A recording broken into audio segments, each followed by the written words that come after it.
ಈ ಸಿನಿಮಾ ಮತ್ತು ಈ ತಂಡ, ನಾನು ಅವಾಗ ಹೇಳ್ತಾ ಇದ್ದೆ,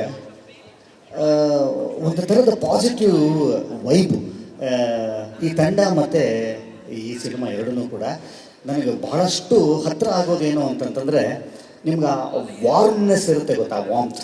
ಅದು ಒಂದು ಆ ಕೆಲವು ಟೀಮ್ಗಳಲ್ಲಿ ಅದು ಸಿಗುತ್ತೆ. ಏನಕ್ಕೆ ಅಂತಂದರೆ ಅಷ್ಟು ಸುಂದರವಾದ ಮನಸ್ಸುಗಳು ಇವೆಲ್ಲ. ಆ ಥರದ ಒಂದು ಸುಂದರವಾದ ಮನಸ್ಸುಗಳಿಂದ ಮಾತ್ರ ಈ ಥರದ್ದೇನೋ ಒಂದು ಸಿನಿಮಾ ಆಗಲಿಕ್ಕೆ ಕಾರಣ ಆಗತ್ತೆ ಅಂತ ಅನ್ನೋದಕ್ಕೆ ಈ ತಂಡನೇ ಸಾಕ್ಷಿ. ಅದಕ್ಕೆ ತುಂಬ ದೊಡ್ಡ ದೊಡ್ಡ ಮಾತಾಡಿದ್ರು, ಅಷ್ಟು ದೊಡ್ಡವನು ಏನಲ್ಲ ನಾನು. ಆ್ಯಕ್ಚುಲಿ ನಾನು ಡೈರೆಕ್ಟರ್ಸ್ ಆ್ಯಕ್ಟರ್ ಅಷ್ಟೇ.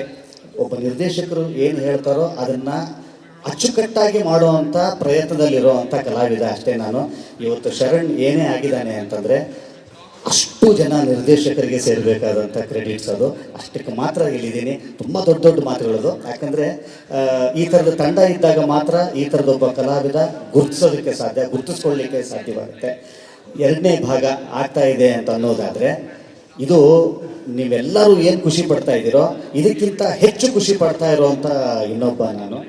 ನನಗೆ ಇವ್ರ ಬಗ್ಗೆ ಬಹಳಷ್ಟು ಕುತೂಹಲ. ಏನಕ್ಕೆ ಅಂತಂದರೆ, ಜೊತೆಯಲ್ಲೇ ಆ್ಯಕ್ಟ್ ಮಾಡ್ತಾ ಬೆಳೀತಿದ್ದವರು. ಇವ್ರ ಒಳಗಡೆ, ನಾಗಶೇಖರ್ ಒಳಗಡೆ ಈ ಥರದೊಂದು ಅದ್ಭುತ ನಿರ್ದೇಶಕ ಇದ್ದಾನೆ ಅಂತ ದೇವರನ್ನೇ ಗೊತ್ತಿರಲಿಲ್ಲ ರೀ ನಮಗೆ. ಅದನ್ನು ನಾವು ತೋರಿಸ್ಕೊಂಡೇ ಇರಲಿಲ್ಲ. ಅವರು ಒಂದು ಸಿನಿಮಾ ಕೊಡ್ತಾರೆ, ಅದು ಹೀಗಾಗತ್ತೆ. ಕನ್ನಡ ಚಿತ್ರರಂಗದಲ್ಲಿ ಮರಿಲಾರದಂಥ ಒಬ್ಬ ನಿರ್ದೇಶಕರು ಆಗ್ತಾರೆ ನಾಗಶೇಖರ್ ಅನ್ನೋದಾದರೆ, ಒಬ್ಬ ಸಹ ಕಲಾವಿದನಾಗಿ, ಅಂದರೆ ಅವ್ರ ಜೊತೆಯಲ್ಲಿ ಕೆಲಸ ಮಾಡುವಂಥ ಕಲಾವಿದನಾಗಿ, ಅವರ ಸ್ನೇಹಿತನಾಗಿ, ಅವ್ರ ಜೊತೆಯಲ್ಲಿ ಕೆಲಸ ಮಾಡಿದಂಥ ಒಬ್ಬ ನಟನಾಗಿ, ಇದಕ್ಕಿಂತ ಒಂದು ದೊಡ್ಡ ಸಂತೋಷ ನನಗೆ ಇನ್ನೆಂಥದ್ದು ಬೇಕು ನನಗೆ. ಸೊ ಇದೆಲ್ಲದರ ಕ್ರೆಡಿಟ್ಸ್ ಅವ್ರಿಗೆ ಸೇರಬೇಕಾಗತ್ತೆ.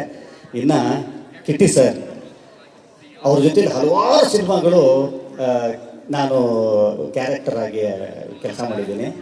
ಅದೇನೋ ಗೊತ್ತಿಲ್ಲ ರೀ, ಈ ಮನಸ್ಸಿದೆಯಲ್ಲ, ಯಾವತ್ತಿಗೂ ಕೂಡ ಇವತ್ತಿನ ತನಕನೂ ಕೂಡ ನನ್ನನ್ನು ಮೊದಲನೇ ದಿವಸ ನಾನು ಹೆಂಗೆ ಕಂಡ್ರೋ ಅದೇ ಥರನೇ ನನ್ನನ್ನು ಕಂಡುಕೊಂಡು ಬಂದಿರುವಂಥ ಒಂದು ಸುಂದರವಾದ ಮನಸ್ಸಿದು. ಇವತ್ತು ಅವರ ಟ್ಯಾಲೆಂಟಿನ ಬಗ್ಗೆ ನಾನು ಹೇಳಲೇಬೇಕು.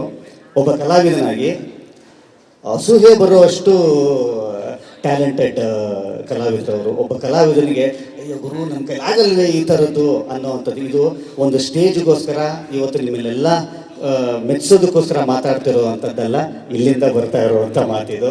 ಯಾಕಂದರೆ ನನ್ನನ್ನು ಬಹಳಷ್ಟು ಚೆಂದ ನೋಡ್ಕೊಂಡಿರುವಂಥದ್ದು.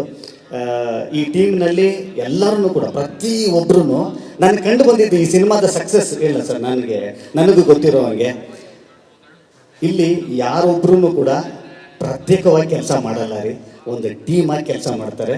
ಖಂಡಿತ ಯಾವಾಗ ಒಂದು ಟೀಮಾಗಿ ಕೆಲಸ ಮಾಡುವಂಥ ತಂಡ ಗೆದ್ದೇ ಗೆಲ್ಲುತ್ತೆ ಅನ್ನೋದಕ್ಕೆ ಸಂಜು ವೆಟ್ಸ್ ಗೀತಾನೇ ಕಾರಣ. ಅದಕ್ಕೆ